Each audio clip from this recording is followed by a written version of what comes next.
पाचन तंत्र की सबसे बड़ी समस्याओं में दो समस्याएं होती हैं। एक तो गैस्ट्रिक अल्सर और दूसरा आईबीडी। आईबीडी में दो प्रकार की चीज़ें आती हैं, एक तो आती है क्रॉन्स डिसीज़ और दूसरा आता है अल्सरेटिव कोलाइटिस। आईबीडी मतलब इन्फ्लेमेटरी बाउल डिसीज़। अब लोग थोड़ा सा कंफ्यूज हो जाते हैं कि ये आईबीएस है कि पेट में गैस बन रही है कि खाना नहीं पच रहा है कि खाना नहीं लग रहा है, शरीर कमज़ोर होता जा रहा है, कितने से 60 से 38 पे आ गए। बहुत सारे लोग कहते हैं कि हमारा 5 किलो वजन कम हो गया। अब 60 से 38 का मतलब कितना किलो कम होता है? 22 किलो। नहीं 67 था। 67 से तो 38, तो 67 से 38 का मतलब हो गया कितना? 22 और 7 29, 30 किलो के आसपास मान लो, मतलब ऑलमोस्ट कुछ आधा आ गया वजन। तो इतना वजन भी क्या कम हो सकता है? और अगर कम होता है तो लोगों के मन में संशय जाता है कि कहीं कैंसर तो नहीं हो गया। अपन ने इसमें बायोप्सी करा ली, बायोप्सी में आया ना कि किसी भी टाइप की कोई मैलिग्नेंसी नहीं है, किसी भी टाइप का कोई वैसे जो डिस्प्लास्टिक चेंजेस होते हैं ना, डिस्प्लेसिया जिसको बोला जाता है, जहाँ सेल्स एबनॉर्मली ग्रो करना चालू हो जाती हैं, वो नहीं है। तो फिर प्रॉब्लम क्या आ रही है? अपन ने कोलोनोस्कोपी कराई। कोलोनोस्कोपी में क्या आया? ये कोलोनोस्कोपी है। कोलोनोस्कोपी में क्या आया? प्रोक्टाइटिस। प्रोक्टाइटिस का मतलब बेसिकली क्या होता है? ये अल्सरेटिव कोलाइटिस के 5 जो पार्ट्स होते हैं, 5 डिवीजन्स जो होते हैं, उनमें से एक डिवीजन होता है प्रोक्टाइटिस। प्रोक्टाइटिस मतलब इन्फ्लेमेशन ऑफ रेक्टम। ठीक है, इन्फ्लेमेशन ऑफ रेक्टम। तो फिर रेक्टम क्या है? अब देखें यहाँ, रेक्टम मतलब लार्ज इंटेस्टाइन जो होती है, तो लार्ज इंटेस्टाइन का यहाँ से चालू हुई ऐसे ऐसे ऐसे ऐसे ऐसे, ये असेंडिंग कोलोन, ये ट्रांसवर्स कोलोन, ये डिसेंडिंग कोलोन, ये सिग्मोइड, और ये फिर रेक्टम, और उसके बाद एनस। तो ये जो एनस के ठीक ऊपर वाला एरिया है जिसको रेक्टम कहा जाता है, उसमें इन्फ्लेमेशन आया। ठीक है, अब उसमें इन्फ्लेमेशन था, उस इन्फ्लेमेशन को अपन कह रहे थे, क्योंकि है तो अल्सरेटिव कोलाइटिस का ही पार्ट आईबीडी। आईबीडी मतलब अल्सरेटिव कोलाइटिस। अल्सरेटिव कोलाइटिस के डिवीजन में कौन सा वाला? बोले प्रोक्टाइटिस। अब प्रोक्टाइटिस, अल्सरेटिव प्रोक्टाइटिस। अल्सरेटिव प्रोक्टाइटिस तो वहाँ जहाँ से मल को निकल के बाहर आना है, वहाँ इरोजन्स हैं, अल्सरेशंस हैं, तो उन अल्सर्स से ब्लीडिंग हो रही है, स्टूल पास हो रहा है, स्टूल के साथ मिलकर के ब्लड आ रहा है। या फिर कभी कभी क्या होता है कि थोड़ा स्टूल निकल गया, उसके बाद ब्लड अकेला आ रहा है। ठीक है, ये आईबीडी जिसका पार्ट है अल्सरेटिव कोलाइटिस और उसका पार्ट है प्रोक्टाइटिस। आईबीडी होने के रीजंस क्या हैं? तो आईबीडी होने के तो बहुत सारे रीजन होते हैं। मेरा रीज़न मैं बताता हूँ। मुझे क्यों हुआ था, मैं काम पे जाता था, तो मुझे काम का प्रेशर था, और मेरा काम का प्रेशर मतलब जिसको कहते हैं तनाव, काम स्ट्रेस। और मेरा जो खान पान है उसमें नॉनवेज था, दूध था, जो जिसने मुझे ये विरुद्ध आहार, और जो मैं रात को खाना खाता था कितने 12 बजे, फिर सुबह उठ के। अब अपन एक चीज़ देखें यहाँ कि विरुद्ध आहार की परिभाषा जो होती है, विरुद्ध आहार क्या है? तो विरुद्धमपि च भोजनम विद्यात् विषगरोपमम्। विरुद्ध आहार और स्लो पॉइजन। विरुद्ध आहार स्लो पॉइजन है। स्लो पॉइजन मतलब धीमा जहर। धीमा जहर मतलब जिसको हमको तुरंत आज नहीं मारना हो, लेकिन हम किसी को मारने की कोशिश करें, तो जो स्लो पॉइजन होता है। आजकल स्ट्रेस स्लो पॉइजन है। आप किसी को मारना चाहते हो ना, तो आपको लग रहा है कि आप चाकू से काट दोगे गला, या नस काट दोगे किसी की, या फिर फांसी लगा दो, किसी को लटका दो, धक्का मार दो, कुएं में डाल दो। ऐसा नहीं करना है, तो आप उसको तनाव देना चालू कर दो। और मुझे तनाव काम का भी था, और मैं क्या करता था, जो एक्सरसाइज भी मेरा बढ़ गया था।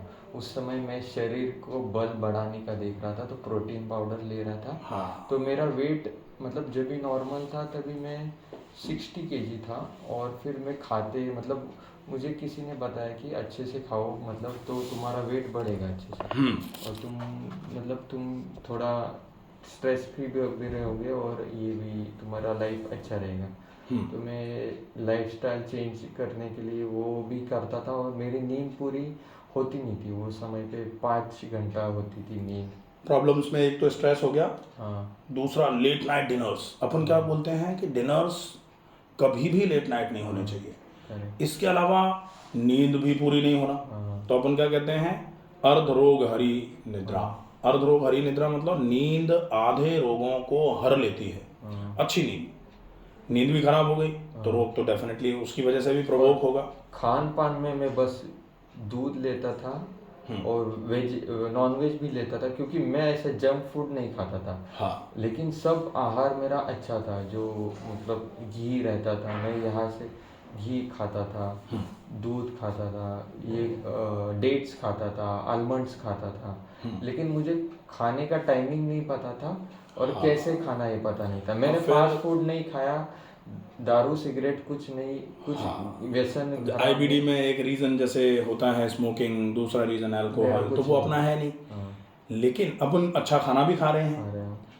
लेकिन अच्छा खाना अगर हम खाने की बात करें तो मैंने एक वीडियो और बनाया हुआ है, उसमें आहार सिर्फ वो नहीं है जो आप मुंह में डालते हो, आहार वो भी है जो आप देख रहे हो, आहार वो भी है जो आप सुन रहे हो, क्योंकि कान के लिए तो वही आहार है। शब्द कान का आहार मतलब शब्द, आँख का आहार मतलब दृश्य, त्वचा का आहार मतलब स्पर्श, नाक का आहार गंध और जीभ का आहार रस।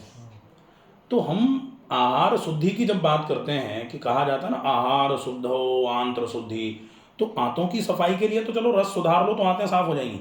लेकिन जब शरीर के शोधन तक जाओगे, शरीर पूरा सही रहे, मन पूरा सही रहे, आपको तनाव नहीं हो, आप तनाव मुक्त रहो, आप रोग मुक्त रहो, इसके लिए फिर केवल रस शुद्धि से नहीं बनेगी बात।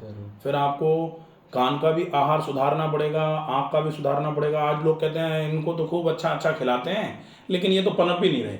अच्छा अच्छा खिला के रोज गालियाँ दो, अच्छा अच्छा खिला के रोज मारो कूटो, अच्छा अच्छा खिला के गंदगी दिखाओ, हेल्थ खराब होगी। अच्छा अच्छा खिला के स्किन पर टच जो है ना बैड टच रहे, नहीं चीज़ें आएंगी और स्किन खराब नहीं होगी, सब कुछ खराब होगा, उससे पूरा गड़बड़ हो जाएगा। तो अगर हम अपने शरीर को पूरे तरीके से ठीक करना चाह रहे हैं तो आहार का शोधन आवश्यक है। लेकिन अगर हम केवल रस के आहार की भी बात कर लें कि रस आहार भी ठीक कर लो, आप जो खा रहे हो उसको ही ठीक कर लो, तो भी उसमें भी फिर अकेला खाना काम नहीं आता। फिर उसमें खाना खाया, कितनी मात्रा थी, कब खाया, कैसे खाया और आपने क्या खाया। वही होता था, मैं सोचता था कि मैं फास्ट फूड तो नहीं खा रहा हूँ, लेकिन अच्छा फूड खा रहा हूँ तो इससे ज़्यादा न्यूट्रिशन लूँ। तो ओवर ईटिंग हो जाता था मेरा। अब ओवर ईटिंग हमेशा अवॉइड करनी चाहिए। कहा जाता है कि half of the stomach should be filled with solids, 1/4 with liquid and 1/4 should be empty. एक चौथाई तो हमेशा खाली छोड़ना चाहिए। मेरा तो 100% से 110 हो जाता है। जितना खाना है उससे भी 10%। और ये आपका नहीं है, एक्चुअली क्या हो रहा है कि जो कमजोर होता है उसको सलाह भी वही दी जाती है कि कमजोर, अच्छा आप दूध में केला घोल घोल के पी जाओ, देखते हैं कमजोरी कैसे नहीं जाती। और ये खजूर डाल लो, गुड़ भी घुसा दो उसमें और पियो सवेरे शाम 2-2 गिलास। पहली चीज़ तो यह है कि जिनको इंडाइजेशन होता है उनको दूध डाइजेस्ट नहीं होता। दूसरे नंबर पर अगर भारी पचने में खाना आप खाएंगे, पाचन तंत्र तो बेचारा पहले से कमज़ोर है। अब जैसे कमज़ोर पहलवान है और उससे लड़ा दो मजबूत पहलवान को, बेचारा मर जाना है वो। तो कमज़ोर पहलवान का उत्साह बढ़े, आत्मबल बढ़े, इसके लिए ज़रूरी होता है उससे उसको लड़ाओ जिसको वो हरा दे। तो उसको लगेगा देखा देखा कमज़ोर कमज़ोर कहते हो, लेकिन हमने तो देखो पटक दिया ना, उसका आत्मबल बढ़ा। और वो आत्मबल बढ़ेगा तो अगली बार वो उससे भी मजबूत को थोड़ा पटकने की कोशिश करेगा। बराबर। अब बेचारा पचा नहीं पा रहा खिचड़ी, आप उसको खिला दो बादाम का हलवा, तो बादाम का हलवा खा के उसका दिमाग खराब हो जाएगा। अगली बार आप खिचड़ी डालोगे ना तो वो घबरा जाएगा, यार हम तो नहीं पचा पाएंगे। उसकी घबराहट आपके लिए बड़ा प्रॉब्लम बनेगी फिर। और ये आपका मतलब जिनको ये पेट से संबंधित समस्याएं। अच्छा, अपन यही नहीं रुके अभी तो हमने फिर एंडोस्कोपी भी करा ली। अब एंडोस्कोपी में रिजल्ट के रूप में हमको क्या क्या मिला? रिफ्लक्स इसोफेजाइटिस मिला। रिफ्लक्स इसोफेजाइटिस मतलब रिफ्लक्स की वजह से इसोफेगस में इन्फ्लेमेशन आ गया। दूसरे नंबर पर स्मॉल हाइटल हर्निया मिला। तो हाइटल हर्निया अपने आप में एक ऐसी प्रॉब्लम है, लोग कहते हैं इसका तो फंडोप्लिकेशन ही होगा, इसकी तो सर्जरी ही होगी, इसका और कोई इलाज नहीं है। बेचारा हुआ है इस चक्कर में है, जैसे होता है ना कि दम घुटना है किसी का, इसकी वजह से निकलना चाह रहा है, भागना चाह रहा है यहाँ से, और आप उसको उठा के वहीं उसी जगह में पटको। तो फंडोप्लिकेशन करके आप अपने गैस्ट्रिक डिस्टेंशन को अगर नहीं रोकोगे तो फंडोप्लिकेशन कितने दिन काम करेगा? हाँ, फंडोप्लिकेशन का मतलब क्या है? जैसे मान लो ये हाइटल हर्निया ना हो गया, इंग्वाइनल हर्निया होता, राइट इंग्वाइनल हर्निया। अब राइट साइड में इंग्वाइनल हर्निया था, कुछ चीज़ें निकल के बाहर चली जा रही थी, उनको खोला, स्टमक के निचले हिस्से को इंग्वाइनल लिगामेंट से होते हुए जो बाहर आ गया था उसको अंदर डाला और इंग्वाइनल लिगामेंट पे एक मैश लगा के, जाली लगा के सिल दिया। निकल रही थी क्योंकि पेट में जगह नहीं थी, बेचारी परेशान हो रही थी हाथ। अब निकल के बाहर आई, उसको आपने फिर अंदर घुसा दिया दूसरी तरफ से, वो तो फिर जगह देखेगी ना कि कहाँ से फोड़ के बाहर निकलें। और नहीं फूट पाएगा तो वो प्लान करना चालू कर देगी, कहाँ फोड़ें, कहाँ कमजोरी है, वहाँ से फोड़ दें, तो वो फिर नुकसान होगा। इसलिए कहा जाता है कि आप डिजीज के रूट कॉज पे जाओ और रूट कॉज को ख़त्म करो। रूट कॉज ख़त्म कर दोगे तो टाइम लगेगा। जैसे कहते हैं ना कि जड़ काटी है तो पेड़ अभी नहीं सूखेगा, लेकिन 100% सूख जाएगा, ये गारंटी है।